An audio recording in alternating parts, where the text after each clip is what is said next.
Welcome to the marvelous land of Oz. I'm Mardell, reading Ozma of Oz by L. Frank Baum.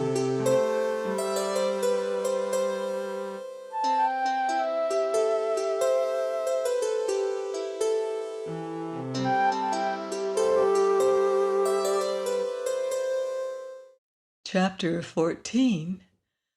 Dorothy tries to be brave. Meantime, the chief steward had returned to the throne room, where he said to the king, "You're a fool to waste so much time upon these people." "What?" cried his majesty in so enraged a voice that it awoke Billina, who was asleep under his throne. "How dare you call me a fool?" "Because I like to speak the truth," said the steward. "Why didn't you enchant them all at once instead of allowing them to go one by one into the palace and guess which ornaments are the Queen of Ev and her children?" "Why, you stupid rascal!" "It is more fun this way," returned the king, "and it serves to keep me amused for a long time." Suppose some of them happen to guess aright," persisted the steward. "Then you would lose your old ornaments and these new ones too." "There's no chance of their guessing aright," replied the monarch with a laugh. "How could they know that the Queen of Ev and her family are all ornaments of a royal purple color?" "But there are no other purple ornaments in the palace," said the steward. "There are many other colors, however, and the purple ones are scattered throughout the rooms and are of many different shapes and sizes. Take my word for it, steward, they will never think of choosing the purple ornaments." Billina, squatting under the throne, had listened carefully to all this talk, and now chuckled softly to herself as she heard the king disclose his secret. "Still you're acting foolishly by running the chance," continued the steward roughly, "and it is still more foolish of you to transform all those people from Oz into green ornaments." "I did that because they came from the Emerald City," replied the king, "and I had no green ornaments in my collection until now. I think they will look quite pretty mixed with the others, don't you?" The steward gave an angry grunt. "Have your own way, since you are the king," he growled. "But if you come to grief through your carelessness, remember that I told you so. If I wore the magic belt, which enables you to work all your transformations and gives you so much other power, I am sure I would make a much wiser and better king than you are." Cease your tiresome chatter," commanded the king, getting angry again. "Because you are my chief steward, you have an idea you can scold me as much as you please, but the very next time you become impudent, I will send you to work in the furnaces and get another gnome to fill your place. Now, follow me to my chamber, for I am going to bed. And see that I am wakened early tomorrow morning. I want to enjoy the fun of transforming the rest of these people into ornaments." "What color will you make the Kansas girl?" asked the steward. Gray, I think," said his majesty. "And the scarecrow and the machine man?" "Oh, they shall be of solid gold, because they're so ugly in real life." Then the voices died away, and Billina knew that the king and his steward had left the room. She fixed up some of her tail feathers that were not straight, and then tucked her head under her wing again and went to sleep. In the morning, Dorothy and the lion and tiger were given their breakfast in their rooms, and afterward joined the king in his throne room.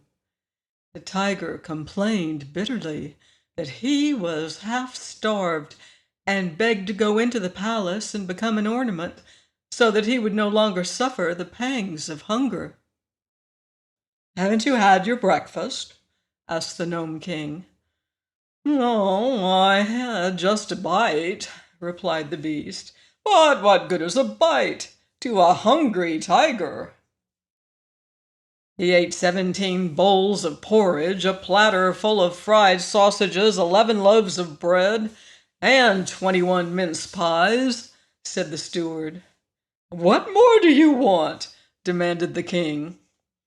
"A fat baby, I want a fat baby," said the hungry tiger. "And nice, plump, juicy, tender fat baby. But, of course, if I had one, my conscience would not allow me to eat it. So I'll have to be an ornament and forget my hunger." "Impossible!" exclaimed the king. "I'll have no clumsy beast enter my palace to overturn and break all my pretty knickknacks. When the rest of your friends are transformed, you can return to the upper world and go about your business." "As for that, we have no business when our friends are gone," said the lion, "so we do not care much what becomes of us." Dorothy begged to be allowed to go first into the palace, but Tik-Tok firmly maintained that the slave should face danger before the mistress. The Scarecrow agreed with him in that, so the Gnome King opened the door for the machine man, who tramped into the palace to meet his fate. Then His Majesty returned to his throne and puffed his pipe so contentedly that a small cloud of smoke formed above his head. By and by he said, "I'm sorry there's so few of you left. Very soon now my fun will be over, and then for amusement I shall have nothing to do but admire my new ornaments." "It seems to me," said Dorothy, "that you're not so honest as you pretend to be." "How's that?" asked the king. "Why, you made us think it would be easy to guess what ornaments the people of Ev were changed into." "It is easy," declared the monarch, "if one is a good guesser. But it appears that the members of your party are all poor guessers." "What is Tik-Tok doing now?" asked the girl uneasily. "Nothing," replied the king with a frown. "He is standing perfectly still in the middle of a room." "Oh, I expect he's run down," said Dorothy. "I forgot to wind him up this morning. How many guesses has he made?" "All that he is allowed except one," answered the king. "Suppose you go in and wind him up, and then you can stay there and make your own guesses." "All right," said Dorothy. "It is my turn next," declared the Scarecrow. "Why, you don't want to go away and leave me all alone, do you?" asked the girl. "Besides, if I go now, I can wind up Tik-Tok so that he can make his last guess." "Very well, then," said the Scarecrow with a sigh. "Run along, little Dorothy, and may good luck go with you." So Dorothy, trying to be brave in spite of her fears, passed through the doorway into the gorgeous rooms of the palace. The stillness of the place awed her at first, and the child drew short breaths and pressed her hand to her heart and looked all around with wondering eyes.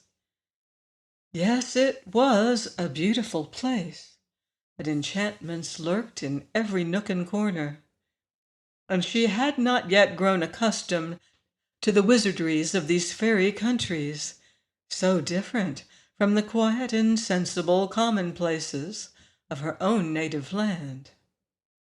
Slowly she passed through several rooms until she came upon Tik-Tok standing motionless. It really seemed then that she had found a friend in this mysterious palace, so she hastened to wind up the machine man's action and speech and thoughts. "Thank you, Dorothy," were his first words. "I have now one more guess to make." "Oh, be very careful, Tick-Tock, won't you?" cried the girl. "Yes, but the Gnome King has us in his power, and he has set a trap for us. I fear we are all lost," he answered. "I fear so too," said Dorothy sadly. "If Smith and Tinker had given me a guessing clockwork attachment," continued Tick-Tock, "I might have defied the Gnome King. But my thoughts are plain and simple, and are not much use in this case." "Do the best you can," said Dorothy encouragingly, "and if you fail, I will watch and see what shape you're changed into." So Tick-Tock touched a yellow glass vase that had daisies painted on one side, and he spoke at the same time the word "Ev." In a flash, the machine man had disappeared, and although the girl looked quickly in every direction, she could not tell which of the many ornaments the room contained had a moment before been her faithful friend and servant. So all she could do was to accept the hopeless task set her, and make her guesses, and abide by the result. "It can't hurt very much," she thought, "for I haven't heard any of them scream or cry out, not even the poor officers. Dear me, I wonder if Uncle Henry or Aunt Em will ever know that I've become an ornament in the Gnome King's palace, and must stand for ever and ever in one place and look pretty, except when I'm moved to be dusted. It isn't the way I thought I'd turn out at all, but I suppose it can't be helped." She walked through all the rooms once more, and examined with care all the objects they contained. But there were so many, they bewildered her, and she decided after all, as Ozma had done, that it could be only guesswork at the best, and that the chances were much against her guessing aright. Timidly, she touched an alabaster bowl and said, "F." "That's one failure anyhow," she thought, "but how am I to know which thing is enchanted and which is not?" Next she touched the image of a purple kitten that stood on the corner of a mantel, and as she pronounced the word "Ev," the kitten disappeared, and a pretty fair-haired boy stood beside her.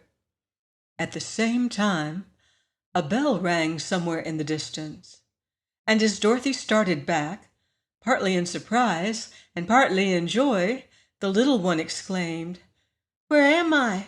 And who are you? And what has happened to me?" "Well, I declare," said Dorothy, "I've really done it." "Done what?" asked the boy. "Saved myself from being an ornament," replied the girl with a laugh, "and saved you from being forever a purple kitten." "A purple kitten?" he repeated. "There is no such thing." "I know," she answered, "but there was a minute ago. Don't you remember, standing on a corner of the mantel?" "Of course not. I am a Prince of Ev, and my name is Evring," the little one announced proudly. "But my father, the king, sold my mother and all her children to the cruel ruler of the gnomes, and after that I remember nothing at all." "A purple kitten can't be expected to remember, Evering," said Dorothy.